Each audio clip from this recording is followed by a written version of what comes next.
Welcome to the Human Capital Innovations Podcast.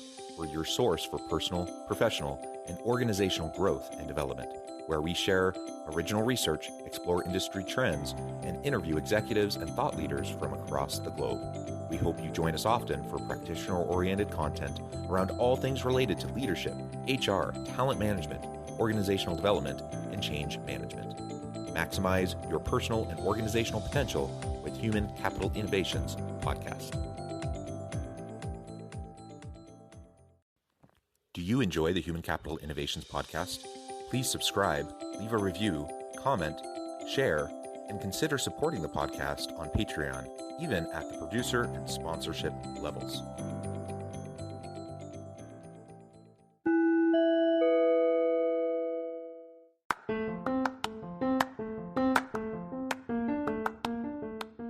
Welcome to the Human Capital Innovations Podcast. In this HCI Podcast episode, I talk with Dr. Rob Fazio about his new book, BullyProof, Using Subtle Strength to Influence Alphas and Strengthen Society.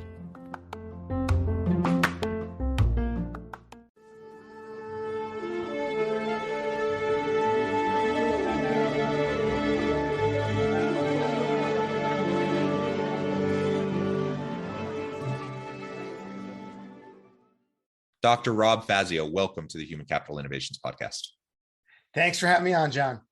It is a pleasure to be with you. You're joining us from outside of Philadelphia. I'm south of Salt Lake City in Utah. Today, we're going to be talking about your new book. It actually will be released here in about a month, BullyProof, Using Subtle Strength to Influence Alphas and Strengthen Society. Really interesting title. I'm super excited to explore this with you and its implications for leadership in organizations. As we get started, I wanted to share Rob's bio with everybody. Dr. Rob Fazio is a leadership psychologist and executive advisor at On Point Advising, and author of Simple is the New Smart and the Motivational Currency Calculator. He specializes in global leadership and organizational success. He has over 20 years of experience advising on power and influence and motivation with elite and emerging talent. His advice on navigating turbulent times in politics has been featured in the New York Times and on CNN, Fox News Channel, and MSNBC. Based on his background, sports psychology, he empowers clients to remove internal and external barriers to organizational effectiveness and to function at optimal levels. During the COVID-19 crisis, he advised hospitals and executives on how to keep people mentally tough and grow through the experience. He has coached executive teams and talent throughout organizations, including the C-suite, surgeons, athletes, and emerging leaders. He is a licensed psychologist and founder of the nonprofit Hold the Door for Others. I love all of that. That's tremendous. You've done a lot of really cool things. Anything else you would like to share with me and my listeners before we launch on into the conversation? No, just that I have two little girls, Ray and Reese, and it's a lot of fun negotiating with kids. Yes, indeed. I'm a family man, 6 children. I love my kids. I love my family and spending time with them. And it's always an adventure, isn't it? It really is. It's so funny. We're both in this organization space. And, I think if I had to write a book at home, it'd be called Disorganization, right? Like everything you learned that doesn't work. Yeah, absolutely. Kids throw it all out the window, don't they? Yeah. Well, very good. As we get started, why don't you tell us about the why behind this book, BullyProof, and why you chose that main title? Yeah, I think that the purpose for this book actually came out when I was writing it, because, every good book advisor, consultant tells you really have to demonstrate your purpose and people want to get to know you. And I had to think about it a while, and it hit me. I remember being at a hockey game with my dad in the 80s. He was an executive in New York, and we were talking about his boss, and he would never say it, but I could tell that he was always stressed out and anxious around this person. And years later, I learned that this guy was a manipulative bully CFO, really dysfunctional. And I think I just became empowered by wanting to not let other people experience that and find a way to help leaders and organizations to not create dysfunction and push people around for, yes, productivity in the workplace, but also in their home life so it doesn't carry over.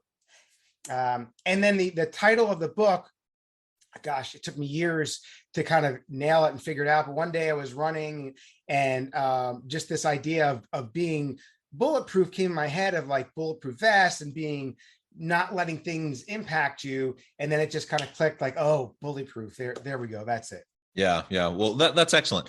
And there really is a good amount of literature out there, some practitioner work and some academic work that looks at, there's this concept, the total cost of assholes, Yes. the no asshole rule, right? You may be familiar with that. There's toxic leadership work that's out there.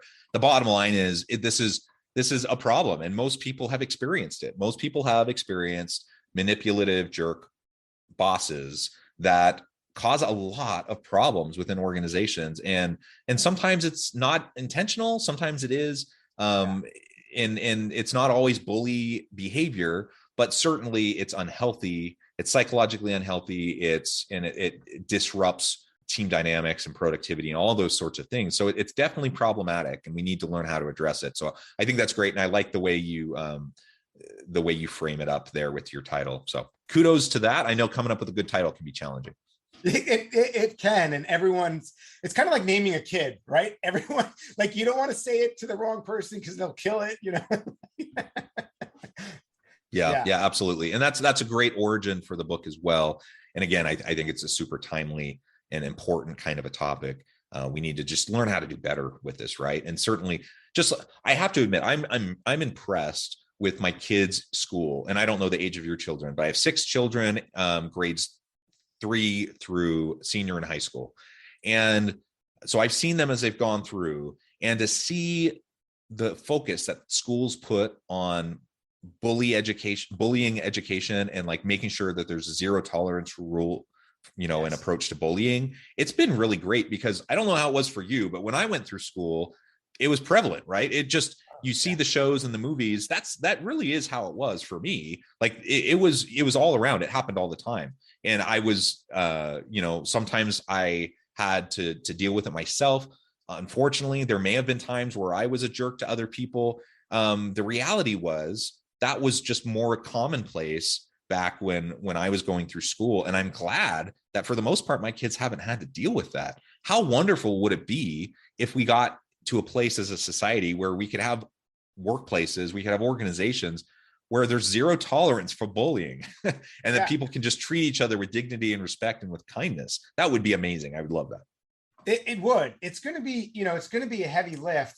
I think younger children are in the best spot, because the norm is to not bully. And if you're bullied, to support people that are bullied and stick up for it. And it's almost like in today's age, my daughter's 6.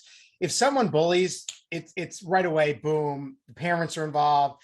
I think that, our generation, Generation X and everything, it was so common in the workplace. I can't tell you how many executives I have to have conversations around, not even zero tolerance, like that would be aspirational, but it's rather than putting someone on a PIP 3 times, right? Really leading them out of the organization and making those tough calls. And the cost is huge. I mean, actually in 2010, there's a stat by the American Psychological Association that it costs US companies $300 billion. And I don't know what the current stat is, but I'm guessing it's more. Yeah, it's probably a whole lot more. We're probably approaching, $500 billion, right?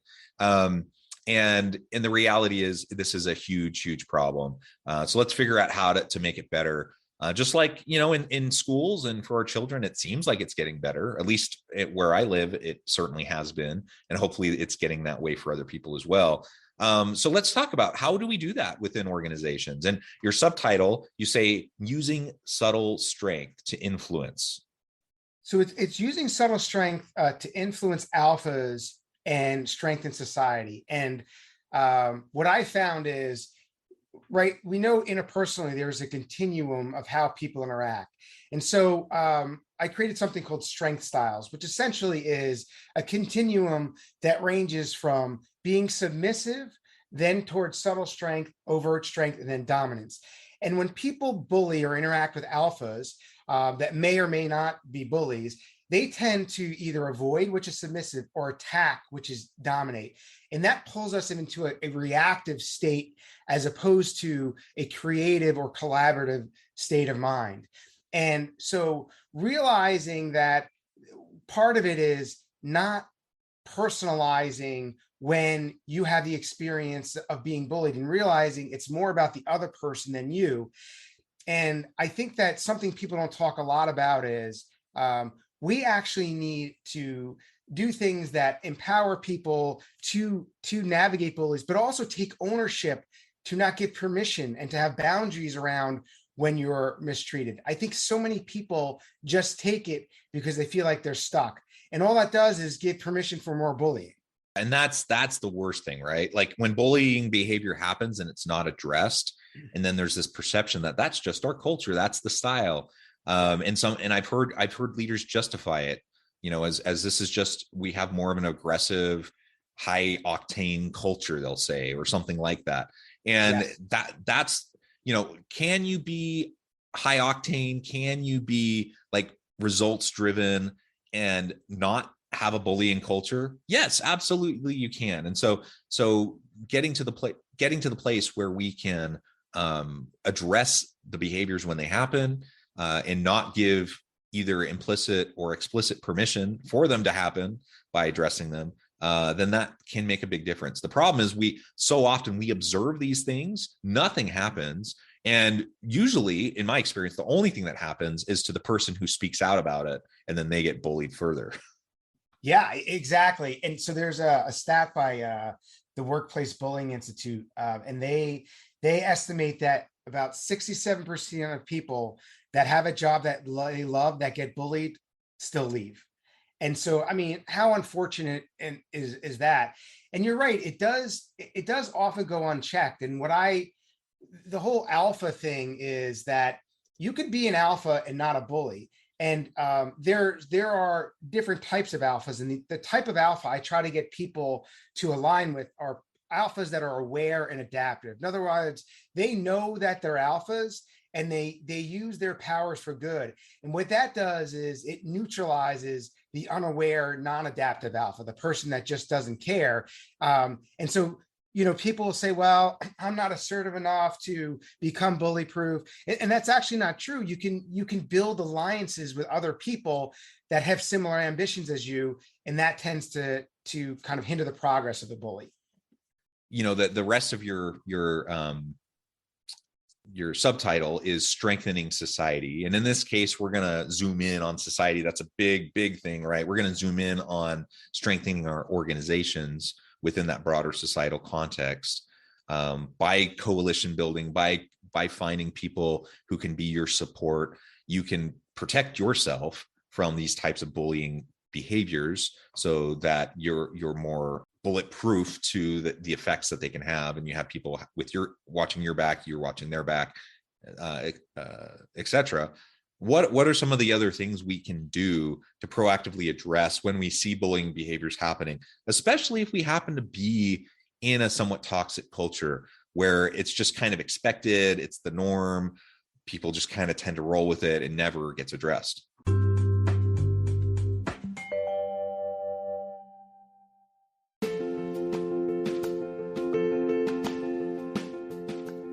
Check out my new book, The Future Leader, Creating and Transforming Next-Gen Organizations.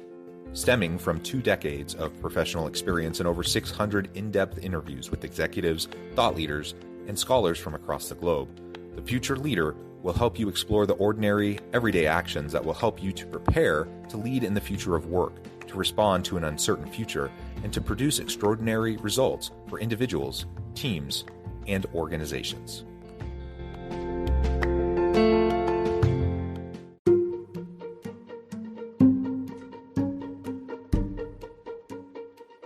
Welcome to the Human Capital Innovations Academy. Courses, micro-credentials, and certificates to upskill and reskill for the future of work. All HCI Academy courses, micro-credentials, and certificates are designed, developed, and delivered by award-winning and internationally renowned scholars, educators, thought leaders, executives, and practitioners. Our courses, micro-credentials, and certificates will help you make your mark on the future of work and make an immediate impact in your organizations. Check out the HCI Academy and our many course offerings and certificates to upskill and reskill for the future of work.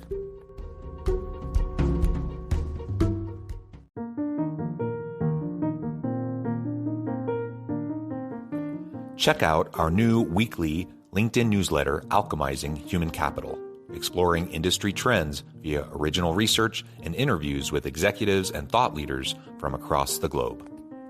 We look forward to having you join us.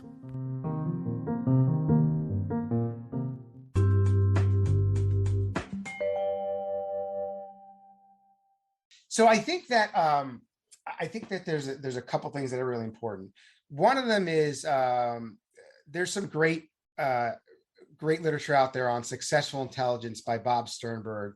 And I really adapt a lot of his frameworks, but he talks about the idea of the different types of intelligence, and one of them being practical intelligence. So I equate it to as fit, fight, or flight. So if you're in a situation where you're being bullied, either it's a fit for you and it works for whatever reason, or you've got to fight to try to change the environment. And the thing that I see people doing the least is, if they keep getting beat up by a bully and they can't change the situation, it's not a fit, they don't know when it's a flight situation, and they quite simply need to get out. Of course, there's situations where people can't leave, but I see many situations where people do have opportunities and they stay stuck, almost like in an abusive relationship. And some people, the way they respond to narcissists, that they feel like it's their fault, or they feel like they have to change the person or help them. And that's a recipe for disaster.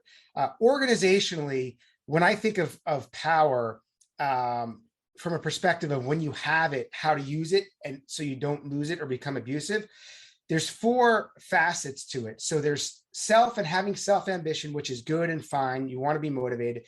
And then there's others, which might be your team or people around you. Then there's the organization, which might be the business. And then there's society. And everything that we're seeing around allyship and building coalitions is that awareness is no longer enough.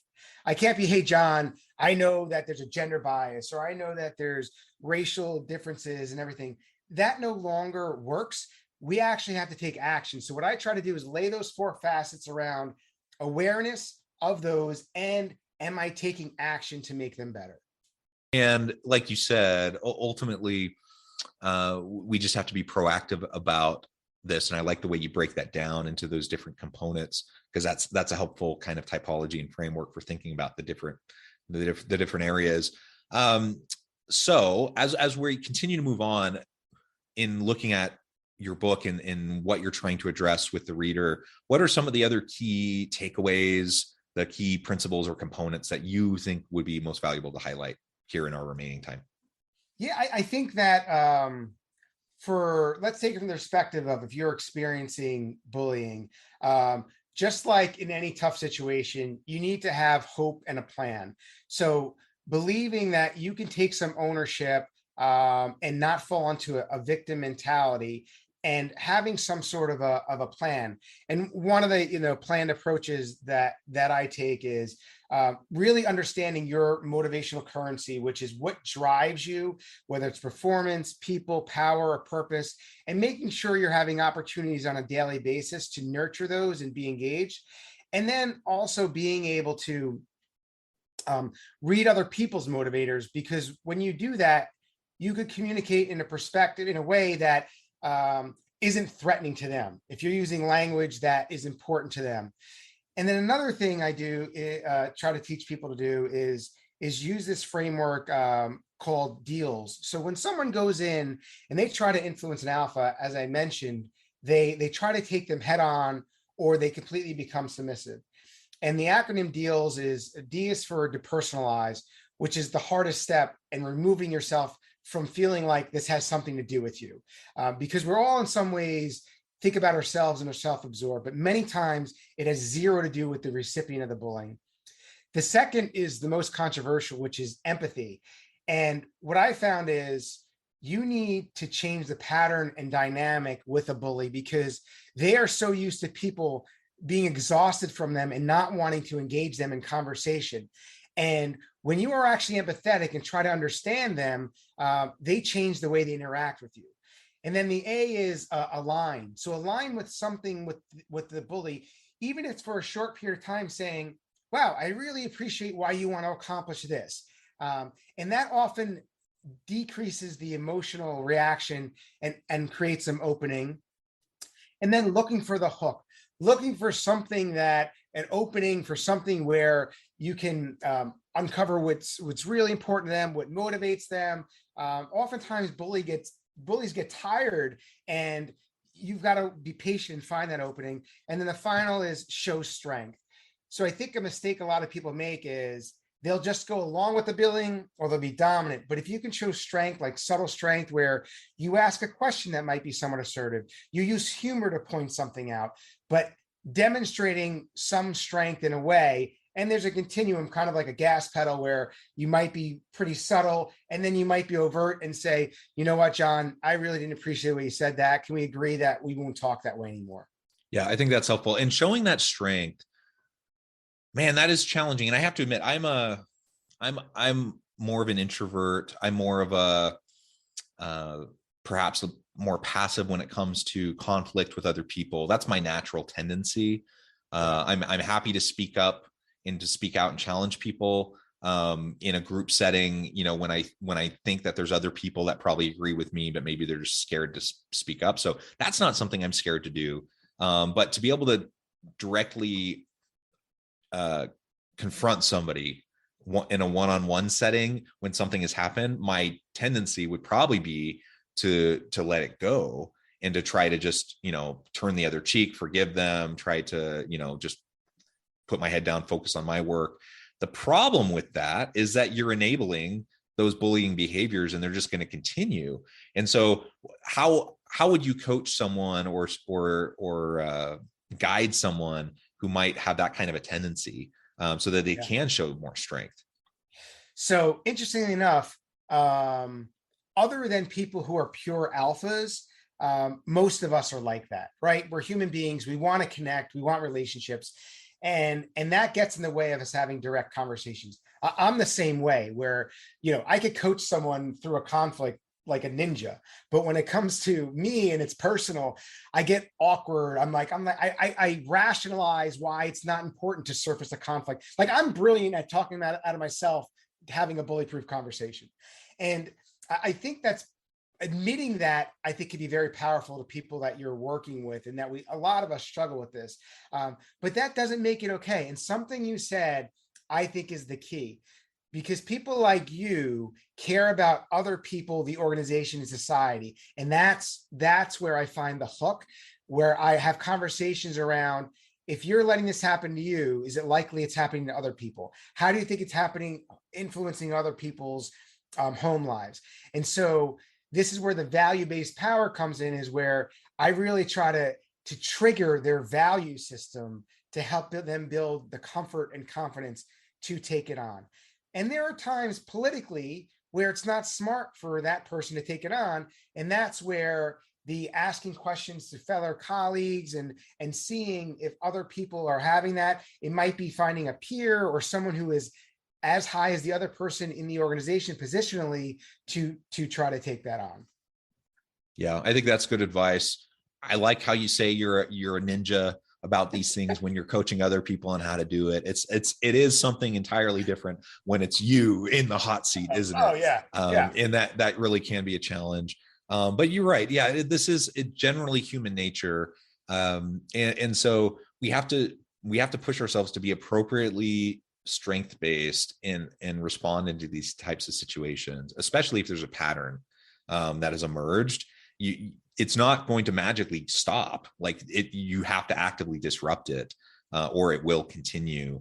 And so get your coalition together. If you're worried about trying to do it alone, get other people to support you, do it together, strength in numbers, all of that. And that really can help you to start to make the difference. Well, Rob, this has been a really fun conversation. I know at the time it has flown by. We've only scratched the surface, and there's so much more we could talk about from your book. But we're going to have to wrap up for today. Before we close, though, I just wanted to give you a chance to share with listeners how they can connect with you, where they can find out more about you and your work, and where they can find your book. And then give us a final word on the topic for today. Yeah, so where they could find me, LinkedIn, Rob Fazio. I do usually a weekly 1 minute or less quick tip on something related to leadership. Getonpoint.com. I have a lot of free resources, video blog, things like that around the topic. That is good. And then I think you said a final thought. Did I miss anything? So for a final thought, I looked at a lot of the work around having a vision and people talking about their why, which is really important. But where most people fall down with achieving what they want is in the how. And so the last chapter in the book is Finish with How. And I go through the literature around how important it is to plan for obstacles and how important it is to be aware of your habits that bring you closer to your goals and away from them. I love it. I love it. Rob, this has just been a lot of fun. I encourage listeners to reach out, get connected with Rob, check out the book. And as always, I hope everyone can stay healthy and safe, that you can find meaning and purpose at work each and every day. And I hope you all have a great week.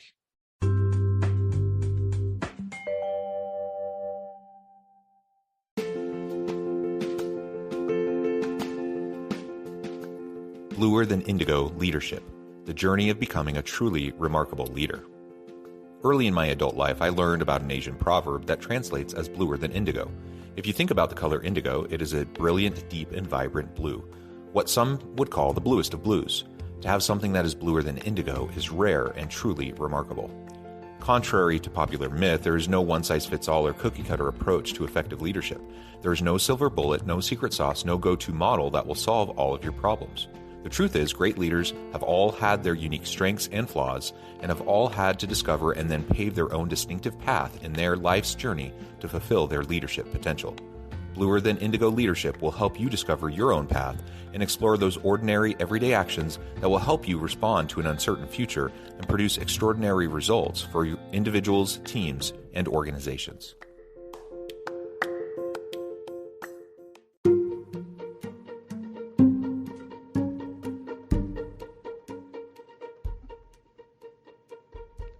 Check out Human Capital Innovations magazine, Human Capital Leadership. Human Capital Leadership is a free, interactive e-magazine with the mission to help individuals, leaders, and organizations find innovative approaches to maximize their human capital potential. We publish issues quarterly in August, November, February, and May. Take a look at the latest issue and let us know what you think.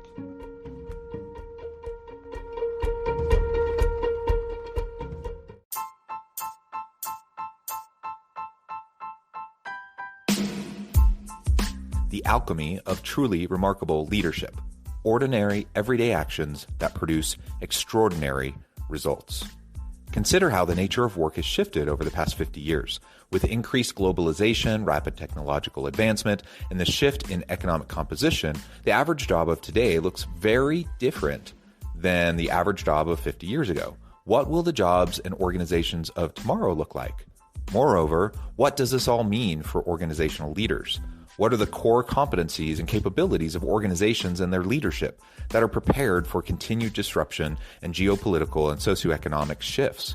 Regardless of what the future holds, increasingly, leaders need to be socially minded, data-driven, decisive, champions of talent, and disruptors of the traditional notions of leadership, teams, organizations, and work. The Alchemy of Truly Remarkable Leadership will help you to explore your own leadership competencies and capabilities and consider ways to apply and implement them into your workplace and personal life.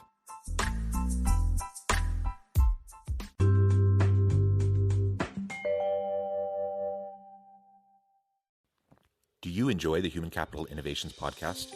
Please subscribe, leave a review, comment, share, and consider supporting the podcast on Patreon, even at the producer and sponsorship levels. Thanks again for joining us for this episode of the Human Capital Innovations podcast. I hope you stay healthy and safe and that you have a great week.